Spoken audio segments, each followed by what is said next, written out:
Hello and welcome to the Global Dialogue. I'm Shereen, Bhan, and joining me now to talk about the state of the world, but more importantly, how India plays a part in what's happening globally, is the Global CEO of Deutsche Bank, Christian Saving. Christian, many thanks for joining us here on CNBC-TV18. Appreciate your time. Before I talk to you about what's happening in the rest of the world, let's talk about why you're here in India and how India is playing itself out in this era of volatility. You've just met with India's Commerce Minister Piyush Goyal. What's the read on India at this point in time? Well, first of all, thank you very much for having me. It's a pleasure being here. It's a pleasure being in this country. To be honest, it is. That meeting was very positive, but the overall spirit in this country is outright positive.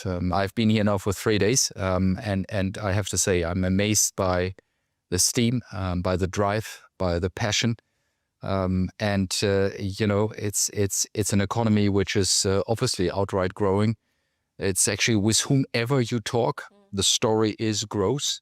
And it is also coming, obviously, from Germany, being one of the leading European banks, looking at our clients. Our clients are actually looking to India out of the lens of this is an opportunity. A lot of global clients, a lot of multinationals, but also family-owned companies are in the process of reorganizing their supply chains, their production chains, and India is always top on the list. And that is, from a Deutsche Bank point of view, a huge opportunity for us. We have been here for 45 years. We have 23,000 people.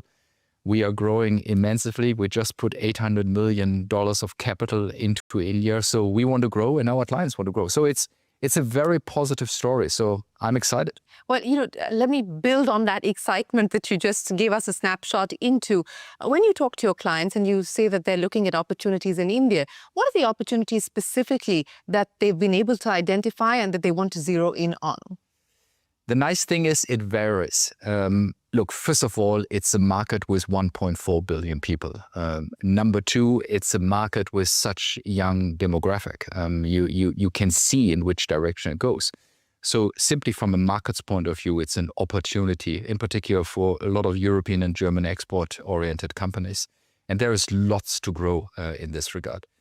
Number two, the skill set which India is offering for all kind of industries is superior to a lot of other countries. And let me argue it from a financial point of view, financial services point of view.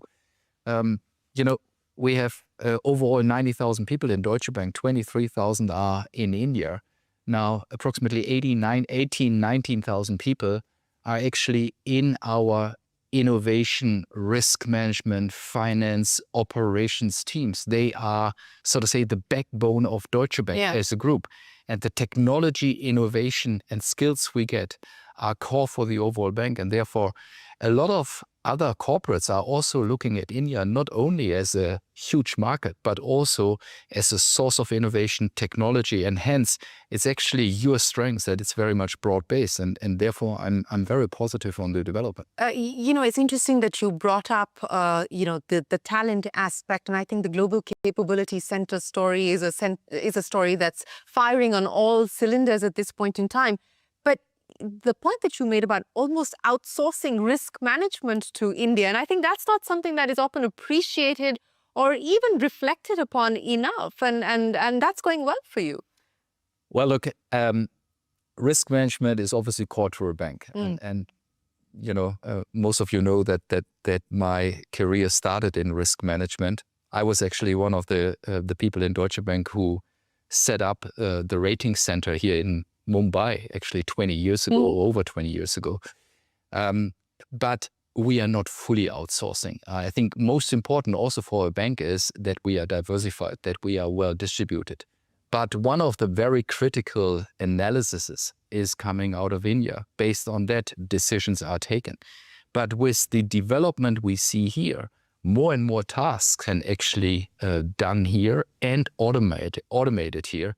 So the quality of work is superb, but of course, we will make sure that we are not, so to say, creating a dependency which would be an own risk for Deutsche Bank. And therefore, we keep the balance, but clearly, India has grown significantly in terms of its strengths.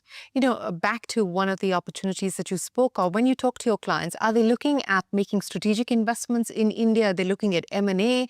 Are they looking at joint ventures? How exactly do they want to address the Indian market? What are the routes that they're looking at this point in time? How do you help them? Well, again, it's not the one and only goal.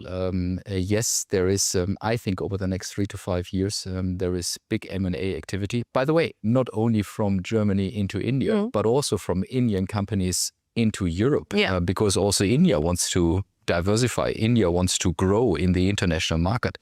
I'm really hoping that we hopefully get a free trade agreement with the European Union very soon. I think it shows the bilateral strengths which we can play between the European Union and India. So there is on both sides there will be M&A activity. Now on the other hand, if you think about Europe, if you think about our challenges but also opportunities, we need to read the Draghi report. The Draghi report is talking about 800 billion of investments which we need to be done in Europe in order to be competitive in terms of technology, defense, other infrastructure investments, sustainability. Now, when it comes to technology, we need the know-how and the technology which is coming out of India. So I can think about actually the joint ventures of Indian companies with German companies. Then again, the other way around is that German corporates are actually trying to diversify. They are looking for additional markets. India is a market. So it always depends. But the nice thing is that it plays, in my view, to the strengths of both countries or both continents, so to say, EU and India or Germany and India. And therefore, I'm returning to Germany and also the discussions with the government at home and saying, this is the market we should focus even more on. Well, that would be music to the ears of the Indian government if you take back that message. But, on the India-EU FTA, it's been in the making for over a decade now. The hope is that it finally gets done. Do you believe that it's a closure is likely in calendar year 2025, or at least in this financial year? And more importantly, as you look at, we're waiting for the contours to play themselves out. But as you look at this trade deal, do you believe that it's going to ensure that we actually see a shift of manufacturing to India? Or do you believe unutilized capacity in Europe will actually be utilized to its fullest as duties come down and people can actually import to India? I think to the latter question, both. To the first question, I'm not close enough to give you a deadline, but I can tell you indirectly that over the last 3 to 6 months, I have seen a mind shift and a mindset change in Europe and in particular in Germany when it comes to growth and competitiveness and what we need to do in order to stimulate growth. And this has something to do with our new government, which is clearly focused on competitiveness and growth. But I can also see that the EU is actually very much focused on, for instance, finalizing the FTA. Now, whether it takes 3 months, 6 months, I don't know. But the passion and the spirit, I think, on both sides to get together and to get something done is there. And that is different than from what personally I have felt in the previous year. And that is always the precondition that good things are happening. And in this regard, I also do think that the most recent visit by the EU Commission and also Ursula von der Leyen to India was well received. The feedback is very positive. And it's in my humble view, it's on the political side like on the corporate side. If the leadership is pushing for something, if the leadership really wants something, then usually things are going. And then things are also sometimes going quicker than we think. So I'm optimistic. Well, we hope that optimism translates into an actual deal being inked. But, you talked about defense spending. And I think I want to bring up the fact that we've actually now seen this commitment being made at the NATO summit of Europe committing to 5% of spending on defense over the next few years. As this remilitarization of Europe takes place, do you believe that this is going to aid growth, or do you believe it may distract from other fiscal measures that may be required, in your words, the Draghi measures that you talked about, to kind of spur growth? I think it will actually aid growth. It will not put the focus away from other items. And again, I best can talk obviously about my home country. And I find it overall very positive what has been decided. There's on the one hand the additional spending on defense, which is bitterly necessary in order to be capable. But at the same time, the country has established a 500 billion infrastructure fund. So you can see that actually the government has seen both as needed. Now, public spending is not the one and only answer. We need to be careful about that. But what I like about is that next to the public spending, and that was always my comment, the public spending is okay because Germany can afford it where debt to GDP is. But the public spending is only coming to, so to say, a full success if we get structural reforms in Germany, which is driving at the end of the day investments, which makes sure that private money is coming in. Because even the 500 billion is not enough actually at the end of the day to stimulate growth in Europe for good. And therefore we need the private investments, that needs structural reforms.